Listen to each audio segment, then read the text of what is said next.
You have no sense of style, and you are bad at your job. Be like me instead.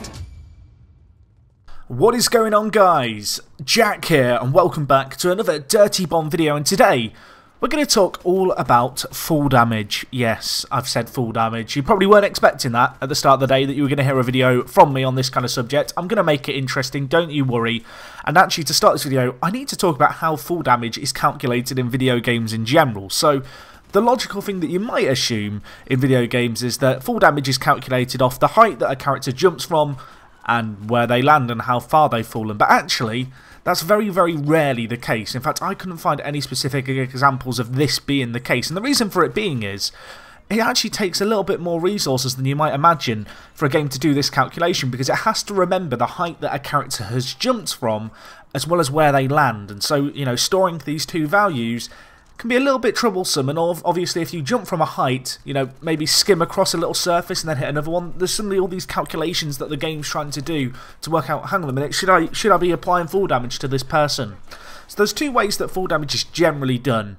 The first of these is time in the air in seconds. So a good example of this would be in CSGO. Counter-Strike Global Offensive's full damage is calculated by how long you're in the air in a period of time.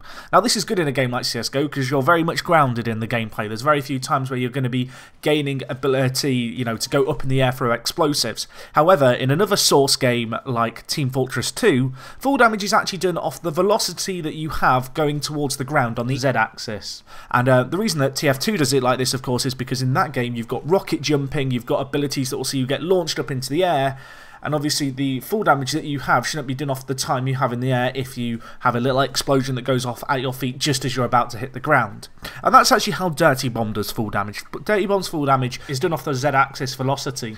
And, well, this has a few problems, and you might be sat there thinking, well, what are these few problems? Well, I have to tell you guys how I kind of started thinking about this, I guess. And the reason I started thinking about this was because there was a bug that I was looking into with a few friends that had been in the game for quite a while.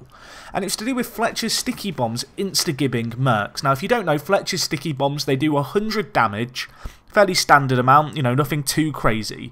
But if a merc is in the air, occasionally Fletcher's Sticky Bombs were insta-gibbing people, meaning that the explosion would go off and they would become unrevivable immediately and sometimes take way, way more than 100 hit points of damage. So we were trying to work out what is causing this, you know, this doesn't make sense. And as it turns out, as you know in Dirtybomb, explosives provide knockback, and they have kind of physics effects they have on mercs. So if you've ever played as Fraggy, you may have experimented with frag jumping, where you'll throw a frag grenade down on the ground, jump up, the explosion lands below you, and it launches you straight up in the air. Now it turns out that that effect of being launched into the air also works in the reverse, pushing you down into the ground. And so explosives that detonate above a merc whilst they're in the air pushes them down and can cause full damage even if they're just jumping on the ground normally, because the full damage that and velocity that they gain is just so massive. And so this is actually kind of a big problem. Fletcher's the big example. Obviously, any explosive is going to have this effect. But of course, if you've ever been struck by a Fletcher on the head, or you see a Fletcher in your general direction, I have no doubt at some point in your life, you've run away, you've turned your back, you've tried to jump away, and, well, you get away perhaps. But there are the odd occasion where you might get stuck on the head, run away, you're jumping away to avoid more sticky bombs, and you suddenly die when you shouldn't. And this is kind of a problem. It's a bit of an oversight, I guess, with how this physics calculation is done. So, the question, Jack, how can you fix this? You've come here, you've told me about this full damage problem in Dirtybomb. What's the solution? Well, there's a few ways you could do it. The first one would be to change full damage to be time in the air, as CSGO does it. This might work. It'd kind of be okay, except from the fact that, as I already mentioned, similarly to TF2, there are certain mercs that you can use in Dirtybomb that launch you into the air. So you can do fragger jumps, you can do sticky bomb jumps with Fletcher, and you'd receive a massive, massive amount of full damage from these. And on top of that, as I'm going to show you in this clip here, Counter-Strike isn't flawless with its system. And one of the issues is that if the game thinks a character is in the air, or the player model's in the air, and it's not, and maybe it's wedged in an object, when it then proceeds to hit the ground, because the game thinks it's been in the air for a really long period of time, suddenly the character just dies, because the game thinks they've been falling for, you know, 4 or 5 seconds, when in reality they've been stuck in an object on the map. So another option that you'd have is maybe to limit full damage, and this would actually be one of the ones I might be more in favour of.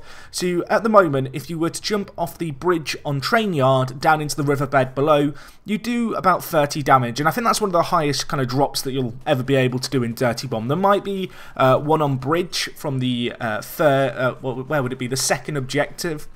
As you're pushing the EV right towards the end of bridge, there's that kind of flight of stairs. You might be able to get more full damage off that.